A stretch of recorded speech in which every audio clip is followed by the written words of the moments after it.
সম্মানিত এলাকাবাসী, আজকের পর থেকে এই মসজিদে কোনো আজান হবে না, কোনো নামাজ হবে না। এই মসজিদে তালা দেওয়া হচ্ছে। কি ব্যাপার? ইমাম সাহেব মাথা ঠিক আছে তো? মসজিদের মাইকে কি বলতেছে উনি সব? ইমাম সাহেবের এত বড় সাহস, মসজিদে তালা মারা!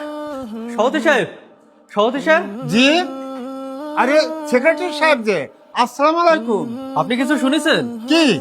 মসজিদের ইমাম সাহেব নাকি মসজিদে তালা মারতেছে। ওই মসজিদে নাকি আর নামাজ হবে না। কি? মসজিদে নামাজ হবে না? ইমাম সাহেবের এত বড় সাহস! চলুন দেখি। চলেন। কে- তো বড় কেমন সাহস। সাহস হয়েছে? বেয়াদব কোথাকার!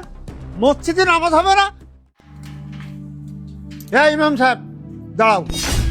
তুমি নাকি মসজিদে নামাজ পড়াবা না, আজান দেবা না, আবার মসজিদে তালা দিচ্ছাও। মাইকের সমস্ত কি শুনছিস কি তোমার? সভাপতি সাহেব, আপনি ঠিকই শুনেছেন। এই মসজিদে আজানও হবে না, নামাজও হবে না। নামাজ আজান হবে না মানে? আপনি কি বলতে চাচ্ছেন এসব? আমি যা বলতেছি সব ঠিকই বলতেছি। ঠিকই বলতেছ মানে? সভাপতি সাহেব, যে মসজিদে আমি কোরআনের আয়াত বোঝাতে পারি না, হাদিসের কথা বলতে পারি না, যে আল্লাহর ঘরে সত্য কথা বললে রাজনীতির অভিযোগ আছে, সেখানে নামাজ পড়ে কি লাভ হবে? সেখানে আজান দিয়ে কি হবে? এসব কি বলছো তুমি?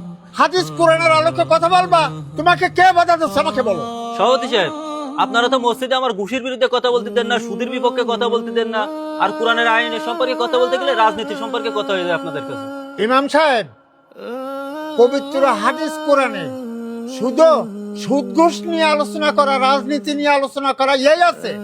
তুমি নামাজ নিয়ে আলোচনা করো, তারপরে রোজা নিয়ে আলোচনা করো, ফিতরা যাকাত নিয়ে আলোচনা করো, হজ নিয়ে আলোচনা করো, ইতিম মিসকিন নিয়ে আলোচনা করো। তুমি শুধু সুদ ঘুষ এই সমস্ত কথা কি তোমারও? সভাপতি সাহেব, সুদ ঘুষ সম্পূর্ণ হারাম।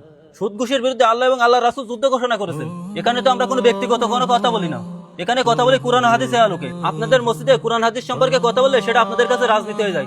এখানে সভাপতি সাহেব, আমি আর চাকরি করতে চাচ্ছি না। যাই হোক সভাপতি সাহেব, এই নেন আপনার মসজিদের চাবি।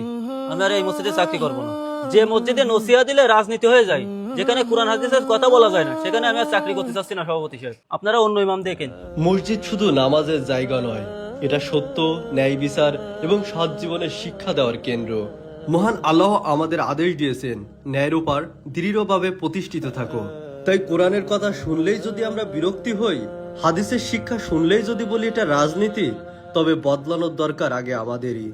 সমাজ বদলায় ইমামের কথাই নয়, বদলায় মানুষের মন পরিবর্তনে। আসুন নিজেদের বদলায়, সত্যকে সত্য বলি, ন্যায়ের পক্ষে দাঁড়ায়, আল্লাহর আইন নিজেদের জীবনে প্রতিষ্ঠা করি। তাহলে আল্লাহর জমিনে শান্তি ফিরবে, মানুষ ঠিক পথে চলবে, সমাজ আলোকিত হবে।